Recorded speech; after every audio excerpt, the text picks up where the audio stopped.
How the $20 million factory renovation impacts Lancaster, Ohio home values. Downtown Lancaster, Ohio is getting a massive $20 million facelift, and it could be great news for your property value.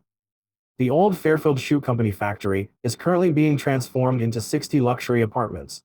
This mixed-use project is an estimated $20 million investment, bringing new life right into the heart of downtown, with completion expected this spring. Here is why this matters for Lancaster homeowners. City officials supported this development because a thriving downtown with varied housing attracts new businesses, restaurants, and professionals.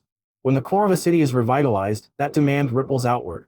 If downtown becomes a new hotspot, the neighborhoods surrounding it usually see a bump in buyer interest and home equity. My take: if you own a home near downtown Lancaster, you are sitting in a prime spot.